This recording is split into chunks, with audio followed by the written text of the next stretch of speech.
All right, it's time again for Drummer Nation Live. Your host, Michael Vosbein. The show is about all things drum and drum related, all things related to drumming. And I talk to some of the best in the business. However, today you're stuck with just me. I'm a professional, grizzled, veteran drummer who, on a good day, has delusions of adequacy. Should be the name of a book or something about musicians. Anyway, it's just me today, and I'll tell you why, but we're going to have some fun. Stick with me. Here we go. It's time for Drummer Nation.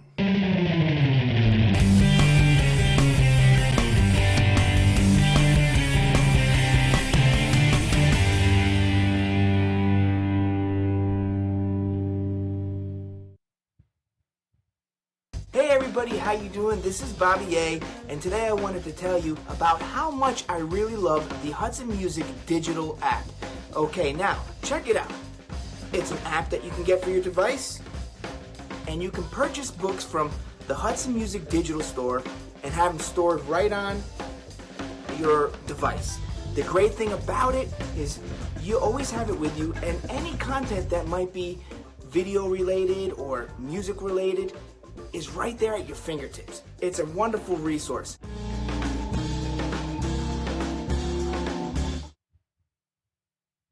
Memphis Drum Shop is the world's premier provider of percussion instruments. With 6 showrooms of gear, mycymbal.com, the Memphis Gong Chamber, and a first-rate repair department, turn to Memphis Drum Shop for all your percussion needs. All right, who was that crazy man? Chad Smith. Today's a little different. I'm going on vacation. It's a short week.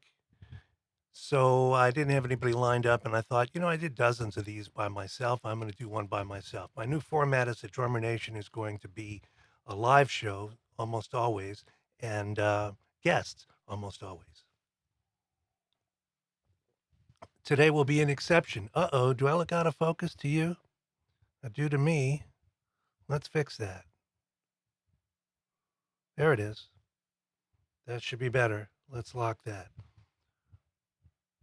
Okay. Got that fixed. Like I said, delusions of adequacy across the board. All right. A couple of things I want to talk about. First of all, this is not a political show. I keep politics away from this. In fact, I'm working as a communications director with a candidate for the Georgia State House, and I never mention that here because it's not related to drums. However, every now and then, politics and music cross paths, and in Georgia, in Atlanta specifically, recently, we had a big concert cancel. Music Midtown has been a festival that's been going on for a long time, and brings a lot of bands, a lot of people, multi-day event. But the Georgia governor passed a law that says that they can carry guns almost anywhere without a permit or anything. And so promoters of the concert thought, well, it's probably not a good idea to have a concert in which the patrons or the attendees, the fans, are armed. So they canceled the concert. So that's kind of just what we need in this day is gigs being canceled for things like that. Anyway, you can come down wherever you want on that. I'm just portraying it from the point of view of a musician thinking that there's less work. So the politics of it are up to you, and I encourage you to think about those things across the board. Now then, because it was a short week and I didn't have a guest, I decided, you know what? Top 10 lists are popular. Remember on David Letterman, Top 10, he had a little theme song for it and all that stuff, all that jive. So I decided to put together my own little top 10 list, and I'm calling it Top 10 Tips for Gigging Musicians, but specifically gigging drummers. Let's get out of that and go back to me. And these are completely arbitrary, and they're off the top of my head. I could have done 20 of them, and if you talk to another drummer or musician, they might have 20 different ones. But I'm also addressing maybe an older style of gig where the sideman, hired gun player, as a musician, when you get out of school or you throw yourself in the professional market, you're often called upon to play things you wouldn't have expected. And in the course of making a living, hell, I've played a circus, I've played a rodeo, live concerts, rock, funk, jazz, pop, Latin stuff, whatever it is, you're supposed to be ready for it and be able to show up to the gig and kill it. If you do those kind of gigs, let's just preface it with that. If you do the hired gun sideman thing, I've got some tips for you. All right. So they're totally arbitrary. The first one is use quality gear. If it's a crummy gig and you don't want to do it, don't take it. But if you're going to show up to the gig, show up with your best stuff, you know? I hate to see musicians showing up with crummy gear, heads that are shot, cymbals that are beginners cymbals, kits that the hardware doesn't work on, or it squeaks and makes noises, or all kinds of things. Bring good stuff. Okay, that's the best thing you can do to start with is bring good stuff. Now, sometimes you think about carrying all that in. Well, you can configure your stuff with cases and wheels and hand carts and so forth to where you can bring in quality stuff, cymbal bag, rug, stick bag, all your drums, in one trip so that you're not, I mean, you don't know where you're going to have to leave your car or where, if you're making several trips, is it safe on the street? You don't know where you're going to be parking or what's going to happen there. Just bring a good kit and bring it so you can carry it in all at one time. All right. Next one I came up with was show up early. Show up early. My dear friend Ralph Peterson, who's passed, used to say to his students, if you're not set up and ready to play 30 minutes before the gig starts, you're late. In the theater world, if you do those kind of shows, call is 30 minutes before the show. And I like it because they'll come around and say 15 minutes, 5 minutes, places, and you know where you are. And if you're not there a half an hour ahead of time, you're late. So please get to the gig early. Show up with great stuff. Get to the gig early. Dress and act professionally. I've got nothing against showing up in flip flops and cargo shorts if you're playing that kind of place, but not if you're working for the governor. See what I mean? Dress and act professionally. Now, it seems to have passed that we work in tuxedos because I lived in a tuxedo. I used to have two of them and dozens of shirts, and I lived in a tux for a long time. They don't do that so much anymore. But if you're supposed to wear a tux, buy a real tux. Don't show up in black sneakers, black jeans, some kind of jacket that's black, white shirt, funky tie. You just look like hell and you're going to stick out like a sore thumb, even on a bandstand away from people. Nobody may call you on it, but they just won't call you again. I had a steady for a long time at the Ritz-Carlton here in Atlanta in Buckhead, and we had to live in our tuxedos every night. And man, our shoes were shined. The tux was pressed. The shirt was pressed. Maybe we had studs and cufflinks and clean, good-looking, quality clothing because that's what the gig called for. If you want to have a different kind of gig, you're playing on a bandstand somewhere at a concert, you can wear anything you want, man. But make sure you're dressed appropriately for the gig. All right? Now then, most of the time on these kind of gigs, there's a band leader or a music director, usually a leader, and you're a sideman. That means you don't make any of the decisions. You show up with a great attitude and you play your ass off, and anything else is up to the leader. So if somebody comes to you with a comment, hey man, the band's too loud. You ask them to address it to the leader, or you pass that a comment along to the leader.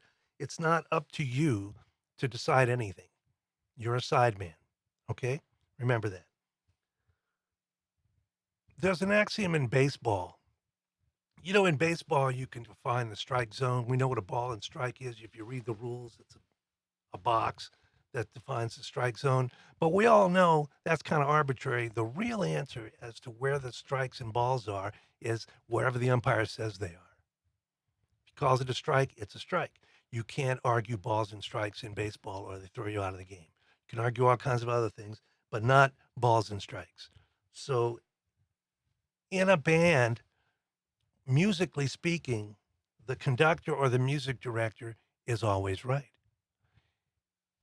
If they're giving you a tempo and they decide to change it, if it's a show, if it's a Broadway kind of thing, if it's a lot of different things, you go with it, man. If they say double time, but it's not really double time, you play where they put it. The conductor is always right, especially if you're working with actors, singers, dancers, all kinds of other people. That conductor has a lot going on that you're not privy to. or aren't responsive to or having to answer for. Conductor is always right. Dress the stage.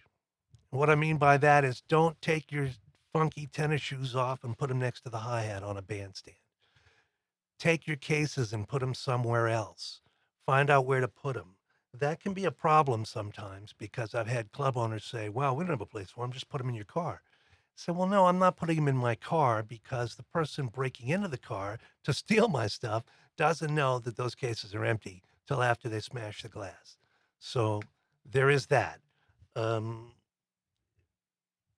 but you can always find a place to put them. Anyway, make sure the stage looks professional to the audience and you don't have your stuff all strewn about. All right. Next one I have, this would be number 7 out of 10. Don't touch anyone else's gear. Now, most pros know that, but sooner or later, somebody watching this is going to get bitten by one of these tips I'm telling you. And they may not chew you out, they might, but if they don't, they just might not hire you again. But this don't touch anyone else's gear. It can get a little iffy if you're working like in a union hall and you want to move a mic 2 inches on your tom-tom. Do not touch it. That's not your stuff. Call the sound guy over, sound woman, whoever it is, and get them to, have that discussion with them. I think we all know not to move somebody's guitar amp or pick up somebody's trumpet, but little things like that. Don't touch anyone else's gear. Number 8, be musically prepared. Whatever the gig is, and sometimes you're surprised or you're working in a setting where nobody knows what it is until they get there.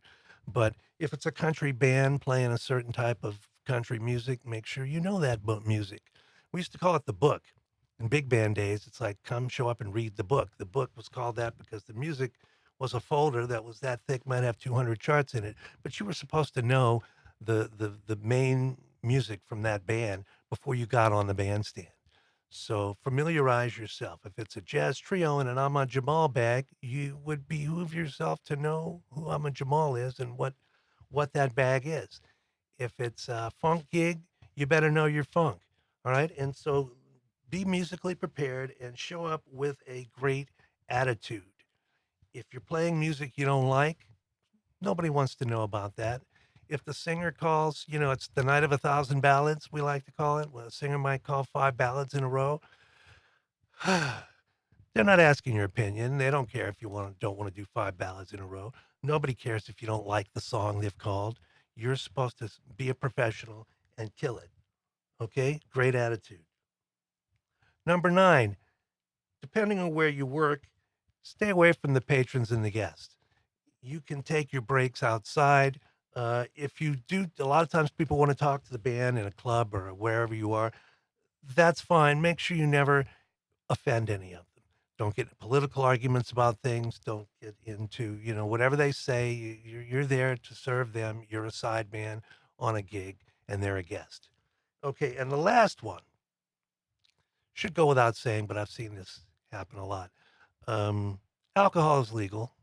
In certain parts of the country, pot, giving away my age, we used to call it pot, marijuana, weed as they call it now, can be legal, maybe not.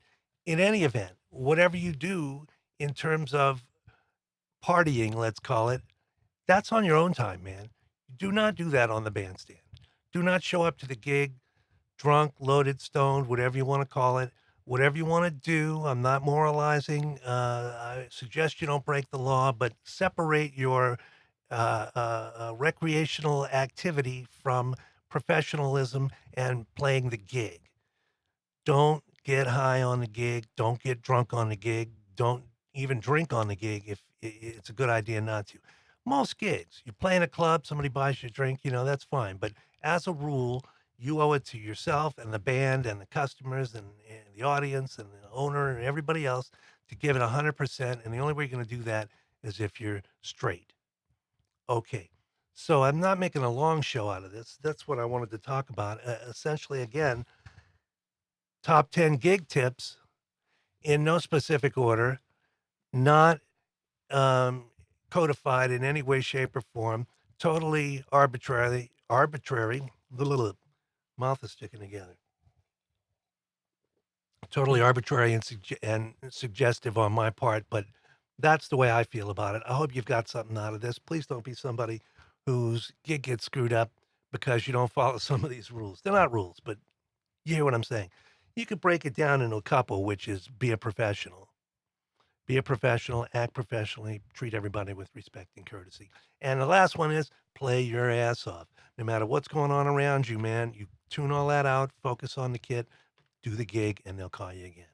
All right, I'm going to see a couple more spots and take it out. Please pay attention to my sponsors. These are wonderful folks. And I'm not sure where I left off. Here it is. Take care. We'll see you next time after my vacation. Hello everyone, my name is David Victor. I'm General Manager with the Craviato Drum Company. We wanted to offer a one-ply, solid shell product, but we wanted it to stay true to our mission of offering handmade drums of uncompromised quality built here in the USA. So take a listen to our Center Stage Series drum set. I absolutely love playing drums, and I couldn't imagine not having that in my life. And I really, if I could help facilitate that and have an impact on your life so that you can play drums, that means the world to me.